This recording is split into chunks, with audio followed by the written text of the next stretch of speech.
Hey everyone, welcome back. It is Tuesday, and that means it is time for another wrestling review, kind of. We're going to touch upon it. We're not going to review the whole show, but we are going to review that just ended up wrapping up is the World Junior Tag League and the World Tag League.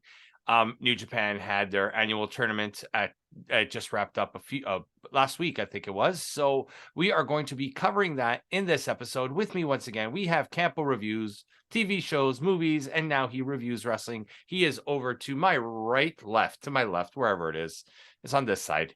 But yeah, so with that out of the way, guys, World Tag League and World Super Junior Tags.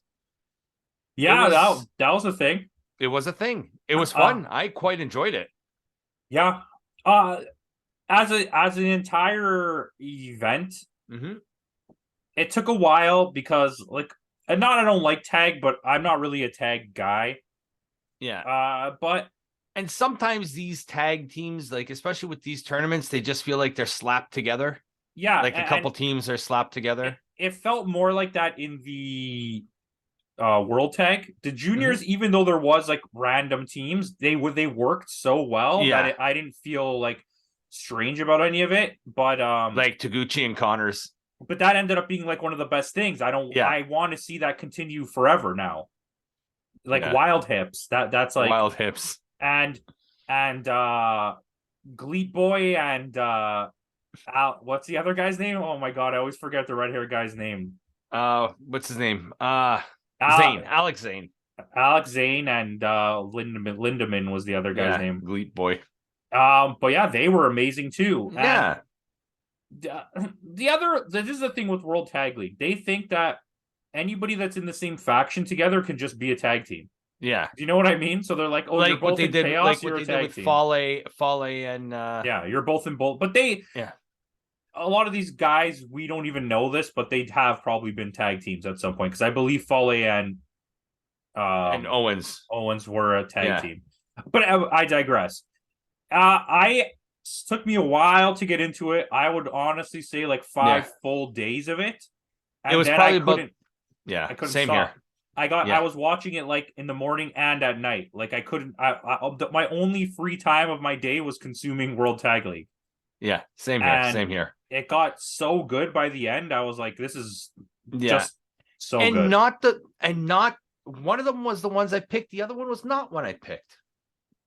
I was surprised at the winners for both. Like, I mean, okay, well, tell us your picks for the people who don't know. Originally, my pick to win the juniors was supposed to be Ace Austin and Chris Bay. And I picked Aussie Open, Fletcher and Davis to win the heavyweights. And they both won their divisions. They both won the groups. Which we won't spoil it yet, but I'll tell you mine too. So I had Aussie Open. And in the juniors, I can't remember who it was. I think you picked TJP and Akira. Yeah, TJP and Akira. But they're already the champions, so that was a dumb pick by me because, of course, they're not going to win. But they win. They choose their opponent, though. Yeah, I mean, I guess. Yeah. But throughout the tournament as it went along, first of all, like we'll save who wins. We'll save the entire final day until the end. But throughout the tournament, because we're not going to go through every day. Obviously, we got to do this get it over with. But the one really surprising thing to me was how willing they were to put over young guys in both tournaments, and how willing they were to absolutely squash huge names. Like Kushida was so good in every match, but they literally let him lose everything. And same thing with Show and To Go. Yeah, both teams actually, and both in both groups. Yeah, Evil and Takahashi. Which they were in the finals last year. Which there's a little bit of a parody, which I'll save towards the end about how New Japan works, and I'm starting to like find it strange. But the willingness to put over young talent was really good, and I think both of us were surprised by Chris Bay and Ace Austin. I think so. I picked them to win because I've seen them a lot in Impact, but the level that they went, I don't think either one of us were expecting that. No. But then again, there were also, like you said, some teams that were being pushed that did not deserve to be pushed, like TMDK. TMDK didn't make sense to me. And even if you hear Kevin Kelly talk about it on the final day, the total finals of the tournament, they talk about them as if they're like the greatest tag team of all time. And I'm like, these guys literally sucked. Every match with them was the worst match in that in this tournament division. Them like and those other guys. Even Hanare and Khan had better matches. Hanare, yeah, but I like Aaron Hanare, right? Yeah. And we've learned to like appreciate some of what Khan can do, yeah. Suzuki and Archer just were like a squash team, which was good. I like that. It was the other team.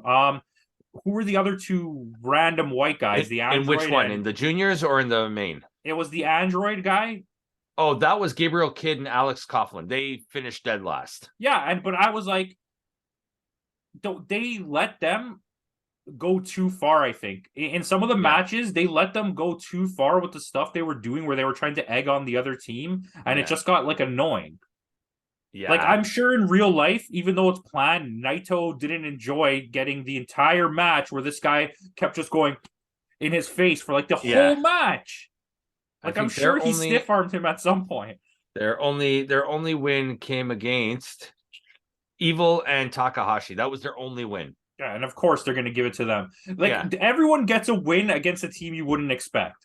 Yeah, they save the wins, the bad team wins to face a good team. Yeah. For the to make sure that they all balance out in the standings. They knew exactly what they were doing when they were booking this. Oh, of course, they always do. It's just like I'm really surprised by the Kushida thing with Kevin. I don't remember his last name, but he was pretty good. Yeah, they were both good. They just couldn't win any matches. No, Kevin Knight, Kevin Knight, LA Dojo, Knight. Which he started off as a young lion in gear. Mm-hmm. And then he got to have his own personality when with 2-3 matches in, he had orange pants. Yeah. So I think this is, like I said, we're there's a changing of the guard, which we'll save for another episode. But this is basically the graduation of Kevin Knight. Yeah, I think a lot of the young lions, like that huge Russian guy that they keep putting to start all the episodes. I think at Wrestle Kingdom you're going to see him become like get out of his young lion look and become an actual character. Ren Narita is going to have a character when he faces Zack Sabre Jr. Yeah, but yeah, there was a lot of good stuff here. Yeah, I think Oiwa too might be getting out of that young lion too. Yeah, for sure. What was another really good team? Bushi and Titan. Titan, yeah. That was a crazy team. They added a little bit of something different. That was more of a, like they added that Mexican lucha style. I like that category, or the junior was so stacked. Like wait, Bushi was in junior, right? Bushi and Thing were in juniors, okay. Yes. That the juniors was so crazy stacked with teams. They had to force bad teams to lose. Yeah. The World Tag Leagues where they were more like struggling to give you teams, and then it kind of went a weird route because I genuinely changed my mind about halfway into this tournament, and I was like, without a shadow of a doubt, I was like, Leo Rush and Yo are gonna win, and Sonata and Naito are gonna win. I'm like, this is the payoff. This is why Naito didn't win the G1 tournament. This is why he has no big match at Wrestle Kingdom. And he still doesn't have a big No, he's in a really stupid triple 3-on-3 match, which we'll get to in that episode. But I was like, he's good. They're going to win the tag title. Sonata and Naito are going to win the tag titles and go on a run, and it's going to be a crazy match with FTR at Wrestle Kingdom. And I was like, now I don't think FTR will be losing the belts at Wrestle Kingdom. No, I don't think they will. Yeah. I think they will. You think they'll do that? I think this is like the way I felt about. Okay, let's talk about the final night. Unless you have anything else to talk about. No, I'm good. I'm good with this. Any standout matches before we get into the final night? Because both matches on the main event final matches were some of the best on the card. Leo Rush and Yo versus Ace Austin and Chris Bay was fantastic. Yeah, at the first match that they had. Yeah. Spoiler. Well, not first match, but yeah. The tournament match, yeah. The in-tournament match was great. The Kushida match with Kevin Knight against Ace Austin and Chris Bay was amazing. Every match with Bushi and Titan versus, I think it was There was one against was it Eagles and Tiger Mask? Yes, Eagles and Tiger. That's the one. That was crazy, and that was my thing too. The willingness to let Eagles and Tiger Mask just take loss after loss after loss. Yeah, because they finished towards I think they only ended up with 2 wins on that one as well. And it's funny, before the tournament started, I messaged you the day of the start of the tournament. I was like, what the hell happened to Robbie Eagles? And I said, I think he just came back from injury. He's going to participate in this tournament. Must have been injury or something, because he was gone for like a long time. And he's like, they're one of their top tier talents. And Tiger Mask is a legend. So to have them both keep losing, and Kushida, that was like, oh, holy crap to me. Yeah, but see, Kushida, that's putting over young stars. Like, that's basically what he's there to do now. But even like the way the fans backed Wild Hips, and the way they started like a rocket. They kicked off the tournament like a fucking rocket, and then they just started losing everything after that. The rest of their tournament was just losses. Yeah, but it was fun to watch though, and that's the thing. Wins and losses, like let's be honest about it. A team like Wild Hips is not going to win the tournament. They're there for entertainment value. Yeah, and it was great. Yeah. They were arguably the most entertaining part of the whole tournament. Yeah. Just like Tanahashi and Yano. That really worked. The posing, that little pose that they do. And it's like he just like him just walking out. Okay. Then he's spraying them and there was a good one when they faced I think it was when they faced Naito and Sonata, and they went over to Naito went over to get his hand sprayed by the he's like, yeah. But so we'll move on to the final night if that's the case. So as it is typical New Japan fashion, 2 teams finished tied for number 1 spot in both groups. In the first group, you had Ace Austin and Chris Bay tied with Yo and Leo Rush, 14 points each. And in the World Tag League, you had Mark Davis and Kyle Fletcher, Aussie Open, tied with Bishamon. Which I was not expecting. Goto and Yoshihashi. Yeah. And the outcome so let's go into that one first, because there was a few important things that happened on the general card, with like Suzuki announcing that Suzuki-gun is gonna disband. Yep. And a few of the matches were actually really good, pre-matches, which we know we're not big fans of the pre-match. But they usually, on that final night, they usually go hardcore with the final matches. And Okada was there for one match, stuff like that. So they had to go out. But Bishamon goes over. I was honestly, especially with the way they're pushing Aussie Open, I was not expecting. Yeah, but you know what? This was a really good match. It was a fantastic match. Don't get me. Yeah, Aussie Open dominated the whole match, and then once Bishamon made a comeback, there was no turning back. Like the Aussie Open could do nothing at the end there to slow them down. Yeah, but I think like we talked about this in the G1, and I touched on it with the Naito situation. This feels like,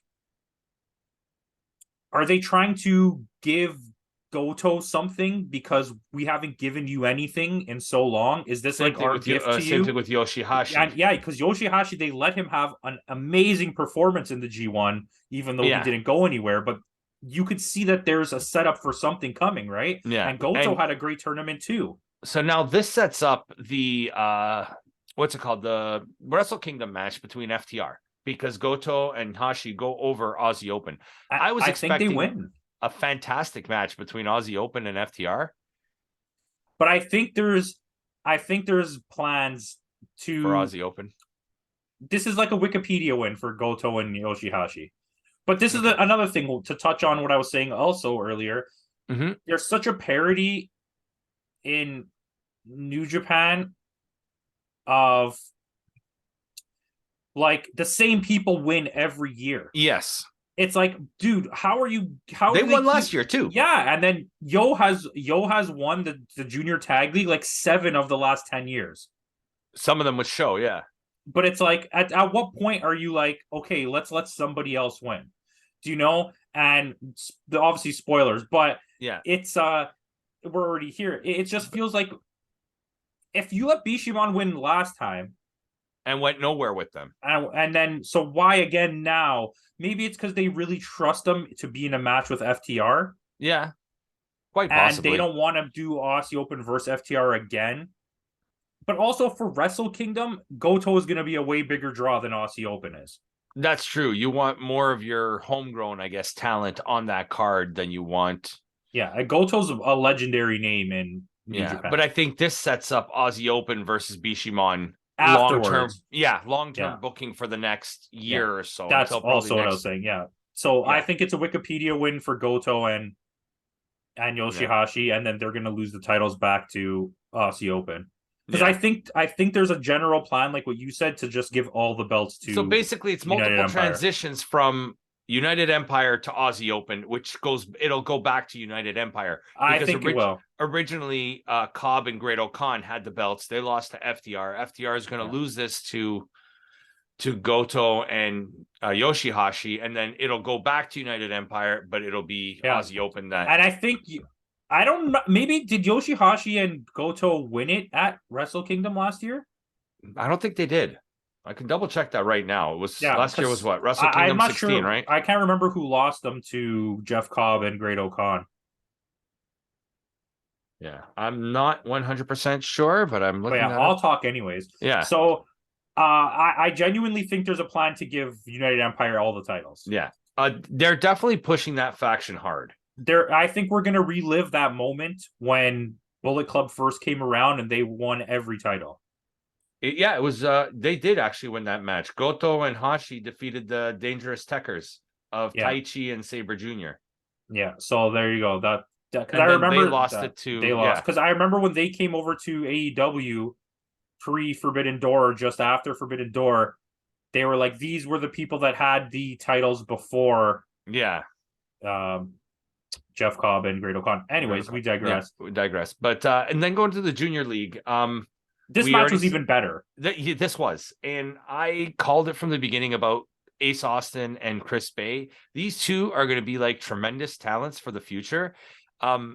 Impact Wrestling knows exactly what they have with these two. Oh yeah, we're going to have a match that's going to be Motor City Machine Guns versus them for that New Japan Strong title. The strong open weight tag belts. They're going to win it, and then they're going to win the Motor City is going to win the main titles from Rhino and whatever. From Heath and Rhino. Yeah. Which God knows why they're even the champions. Yeah, but that's beside the point. Yeah, I mean, this all in all, this was a really good tournament. Once again, another strong showing. Sets up a lot of stuff heading into Wrestle Kingdom 17, which will take place in about 3 weeks from now.